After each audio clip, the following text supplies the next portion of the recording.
البيبي الجميل الصغنن ده خطير قوي. تقريبا هي لقيته مرمي في حتة او كده، وفضلت تشوف اذا كان هو عايش ولا لا، لحد ما فعلا صحي بعد ما حمته واعتنت بيه وجابت له بيبرونة صغيرة، وفضلت تشربه لبن. كبر. على فكرة انا مش عارفة اسم الحيوان، مش عارفة اسم الحيوان، حد يكتبه لي في الكومنتات، لان انا متضايقة جدا ان انا بتكلم عن الفيديو وانا اصلا اول مرة اشوف هذا الكائن، مش عارفة اسمه. بس بصوا لما كبر بقى عامل ازاي. طب هو انفد، بس ما اظنش الانفد بيبقى مكور كده. امال هو ايه؟ من فصيلة الدب يعني. يا دي بص بيسلم عليها ازاي. اخر مرة بجد مش بهزر، اخر مرة هجيب لكم طريقة عمل اللانشون من البيت والله. مثلا حوالي 3 فيديوهات لحد دلوقتي، او فيديوهين 3، مش فاكرة. هي نفس الطريقة، هي برضو عملت بنجر وسلقت الفرخة وحطت الخضار بتاعها وجابت الشوربة، وفضلت بقى تفصص الفراخ كويس جدا لدرجة ان هي بقت بعد كده زي اكنها اللحمة مفرومة، وهتعملها بالبلندر مع شوية تقريبا جيلاتين، معرفش اسمه جيلاتين ولا جيلي ده. تمام، عشان ده اللي بيمسك. ده بقى النقطة الفاصلة ما بين الناس اللي قالت ان اللانشون ده بيفرول والناس اللي قالت لا. الناس اللي فرول معاهم ما كانوش حطوه، لكن بصوا شكله حلو ازاي في الاخر والله. بقاله فترة منتشر جدا جدا. بيجيبوا كان ويخلصوا اللي فيها ويحطوا خصلة من شعرهم، يسخنوا الكان بالسشوار وبتطلع زي ما انتم شايفين كده تحفة. بس انا بقى مش مقتنعة بموضوع التاتو ده خالص الصراحة، وحش قوي. ولا يعني ايه مكنسة دي يا جماعة؟ انتوا فاهمين بتعملوا ايه؟ يعني ايه مكنسة تدخلي فيها شعرك ولو اتقطع؟ بس هي شعرها لونه حلو قوي قوي. ايه ده؟ سوشي غالي قوي، ولو معكش فلوس تشتري سوشي اتفرج على الفيديو ده. بصوا عملوا ايه. عملوا طبعا الحشو اللي جوه افوكادو وتونة وبصل وجبنة، تمام، وحطوهم على بعض وطماطم في الاخر واعشاب وفلفل وملح، وبقى سوشي الغلابة. اعتمدت هذا الفلتر يا جماعة، عجبني قوي، القلوب دي فظيعة. بصوا الميك اب ده غريب قوي قوي قوي.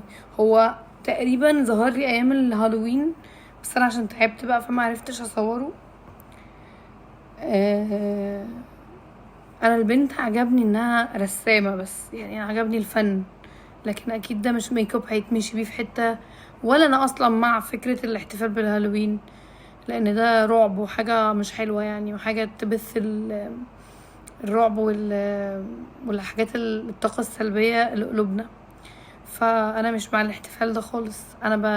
انا بتفرج على الارت، بتفرج على الفن اللي هي بتعمله البنت. بصراحة شاطرة جدا يعني. اصلا ازاي عملت الاسود من غير ما يعني عملته بديجراديه الابيض بتاعه خطير. and this is the final look. شوف حد يعمل الوصفة دي بالبسكوت بصراحة. هي حطت نوع من انواع البسكوت اللي كلنا عارفينه تقريبا، حطت بعدها سينامون وليمون. خلاص، شوربة لوحدها، وناكل البيتزا لوحدها، وناكل الايس كريم لوحده. ليه نحط كل الحاجات دي ونعمل كل الحاجات دي عشان في الاخر ناكل بسكوت؟ يعني انا ندمت. انا اسفه انا اتفرجت على فيديو فرجتكم معايا. وده برضو فيديو من الفيديوهات اللي بتخض يعني. بنوته قمر والله العظيم، لان كل البنات حلوين وكل الولاد حلوين ومفيش حد شكله وحش خلاص. بس هي هتتحول، هتبقى بني ادمه تانية، مش يعني هتبقى حد اخر، شخص اخر. مكياج الكوري ده يخرب بيته والله العظيم، هيودي ناس في داهيه. يعني ناس بتقابل ناس وبعد كده بيكتشفوا ان هم ناس تانيين. اصلا هي عملت حركة تحت عينيها كده وحركة فوق عينيها، خلت عينيها في حتة تانية. بصوا يا لهوي، بعد ما حطت الويج الباروكة. احمدوا ربنا بقى ان احنا مش بنعمل فيكم هنا كده في مصر. احمدوا ربنا، عشان انتوا بتقعدوا تتريقوا وتقولوا البنات بقت بتعمل عمليات تجميل. اتفرجوا في البلاد بيعملوا ايه، البلاد بره. ضيعت عمري بشتري طعم جمبري من العين السخنة في الجلالة، في حتة كده جنب بورتو. بشتري طعم جمبري قد كده صغير، وافضل بقى الضم في السنارة والضم. وفي الاخر بصوا الناس بتصطاد بايه؟ اللي ينزل يصطاد ببيضة، واللي ينزل بصوا وراك فراخ. دي وراك صح؟ وراك ولا اسمها ايه؟ ده اسمها دبابيس، انا اسف. بصوا اصطاد بيها كام كابوريا، بسم الله ما شاء الله. جردل الكابوريا ب3 رجول. لا حلو ده، يعني مبيبقاش كل الفيديوهات بتاعت غسيل السجاجيد معفنة تمام، كلها تراب وقرف وطين، وبيبقوا اصلا موسخينها قبل الفيديو عشان يحسسوك بالهيلينج يعني بتاع الفيديو. ده فيديو احلى، ده ستايل احلى بكتير. ده بقى الموكات اللي هو الهاري ده، مايلينه ميه وبيمشوا بس الميه منه، فصوت الميه مع احساسها مع الموكات هو كده بينضف او بينعم كده، شكله حلو قوي. طبعا انا معايا ايفون 13 تمام، والناس كلها بتقعد تقولي ازاي بقى فنانه وكده ومش ماشيه بال16 وال15 والحاجات دي تمام. فانا لقيت بقى حاجه فظيعه هي اللي هتخليني اشتري الايفون ال16. تعالوا نشوف مع بعض ايه هي. بصوا فتح العلبه، اوكي اهي جديده زي ما انتم شايفين، جايله شبت يعني. فتح العلبه لقى التليفون ال16 اللي هشتريه خلاص ان شاء الله. ماشي، فتحه اهو جديد اهو تمام.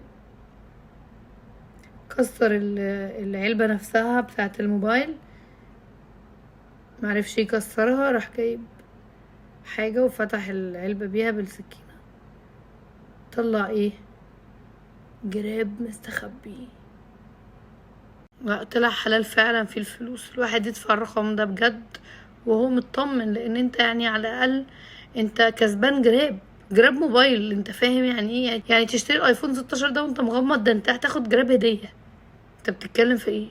معرفش في ناس بتحب تاكل الاخطبوط ولا ايه، هو طلع طعمه زي طعم الصبيط بالظبط. انا تخيلتها كده ولقيت كل الكومنتات مكتوبه عندي يا رندا صح، طعمه طعم الصبيط بالملي. انا تخيلت من شكل الاخطبوط، وكلهم بيعملوه بنفس نفس الطريقه ونفس الطبخه، بينزلوه يطلعوه لحد ما يبقى يلولو كده، ويعملوا له دريسنج زي ما انتم شايفين، خضار في الاير فراير، وبعد كده حمرته في الطاسه.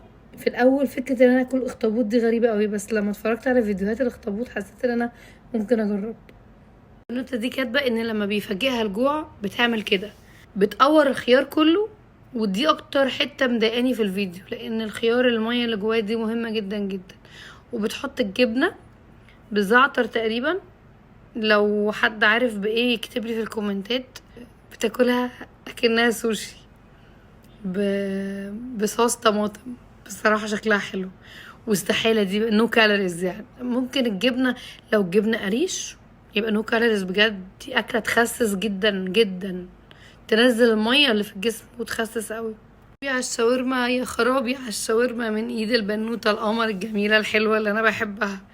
بصوا هتعمل لنا شاورما سيخ شاورما. وحياة ربنا لو عندك اطفال في البيت الفكرة دي هتعجبهم جدا، لان هم هيحسوا ان انت عملت لهم سيخ الشاورما جوه المطبخ. مش هقول لكم بقى عشان انتوا بتقعدوا تقولي انت ليه بتقولي، لا مش هقول الوصفه يشوفوها انتوا. بس عاجبني بقى رصة الجريلد تشيكن مع الستيكس مع التقطيعة بقى اللي هي قطعتها دي، عملت اكنها عملت سيخ شاورما في البيت. لا بجد خطير، لا ده فكرة تعتمد، ساندوتش يعتمد، هايل. مش ممكن، بحب الفرخة بتاعته حب مش طبيعي. بصوا قاعد بيعمل ايه، عمل للفرخة مساج وغسل لها شعرها بشامبو، بيحط لها مانيكير احمر، بيقص لها شعرها. بصوا برش لها برفيوم. الله، طبعا كل البنات دلوقتي نفسها في حد يعملها بالطريقة دي.